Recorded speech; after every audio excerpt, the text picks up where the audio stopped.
A few months have passed since I first watched Kotaro Lives Alone and then went on to make a video about it, and I find that I have more things to say.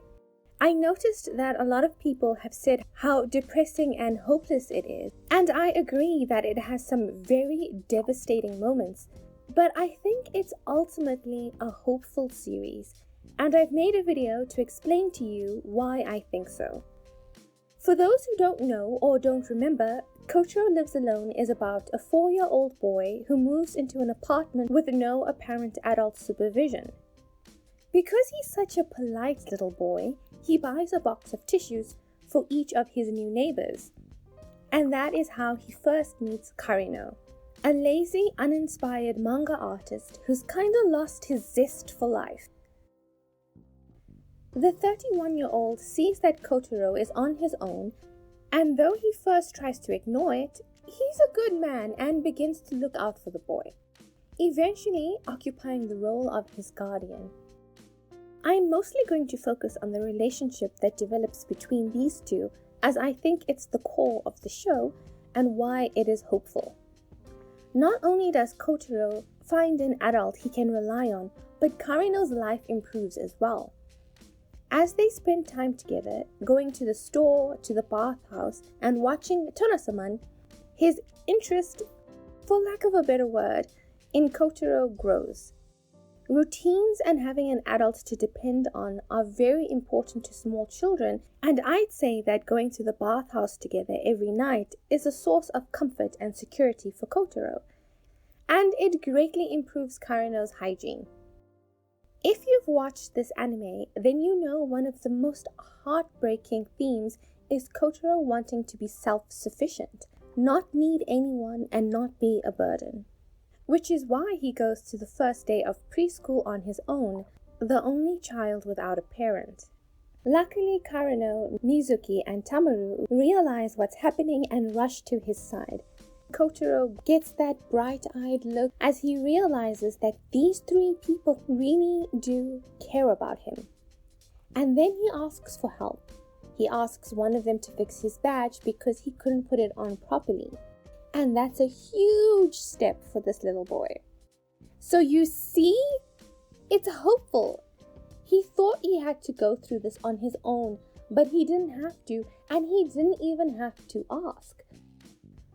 For me personally, I do find it quite difficult to ask for help or to ask for care, so I was very happy to see this moment. And when he scrapes up his knees, my heart hurts that he has to sort it out himself. Afterward, he goes to Karino for comfort and reassurance, to be told he did a good job. And Karino, even though he didn't need to, makes him feel amazing by drawing Tonasaman on his plasters. And we get a genuine little smile from the boy. And Karino gets something from this too. Seeing someone appreciate his drawing so much inspires him to draw more. And you know, we feel good when we do good things. Later, when Karino and the other adults fully realize that Kotaro is trying to become stronger because he believes his parents, particularly his father, left him because he was too weak, he decides to stick by Kotaro's side no matter what. He tells Kotaro that they must become rivals and work together to become stronger. Though this doesn't solve the problem, it ensures that he can remain by the boy's side. And Kotaro comes to believe that he is improving Karino's life, that he is taking care of him in return. We see this when he accompanies the manga artist to meet with his editor, and is solidified when Karino's ex comes to stay with him for a few days. This chick is now on my list of most hated characters. How dare she come in and ruin everything? She makes Kotaro believe that he's a burden on Karino, which is basically his worst nightmare. But when he explains to her that Kotaro is the reason he works so hard in the first place, and that being present in this boy's life is his choice and not some misplaced sense of obligation, she tells Kotaro that she was wrong, and that gives him third-party confirmation that he is good for Karino.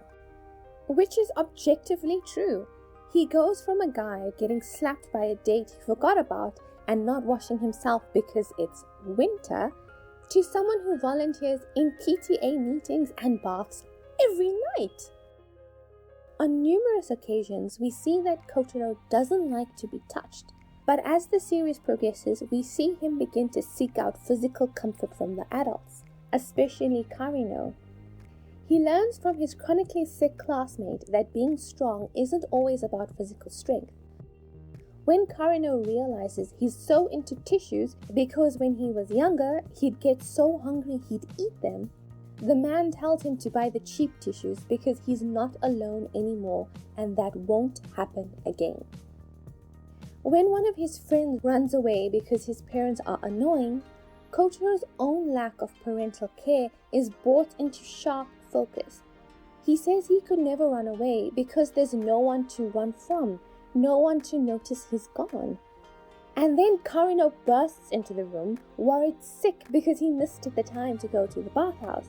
And he sees that there is someone who'd notice if he ran away. Someone is paying attention and somebody would miss him. And Karino recontextualizes some of his bad memories of his mother. He suggests that maybe she was paying attention to him and did love him, even if she didn't show it in a way that was very obvious or very typical. And the thing that gives me the most hope is what Kotaro says in the episode where his orphanage friend uses him for money. Karino asks him why he's collecting cans for money, and he says he wants to make lots and lots so he can buy a big house where they can all live together. Sir Tasku and Sir Ryota, Sir Karino, Lady Mizuki, Sir Tameru, Lady Takei, and Lady Kobayashi, and so many others. This shows how much healing he's gone through and how his vision for the future has changed. I want to be sure we can always be together. That is my new dream. He now has people in his life and is planning a future around them, which means he trusts them to stick around. Basically, what I'm saying is Kotaro Lives Alone shows that one move, one decision, one person could change your entire life. No matter how bad things have been in the past, you could be one step away from your life morphing into something beautiful and full of love. You might move into a building full of lovely people, go to a school full of friends.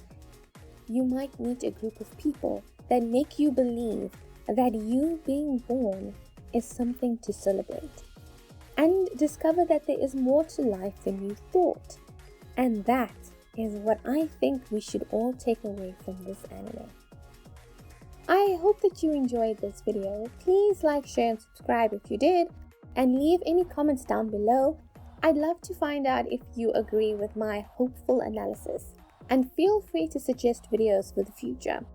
I hope you have a wonderful day, a wonderful week, a wonderful month. I'm Kayla, and see you next time. Bye!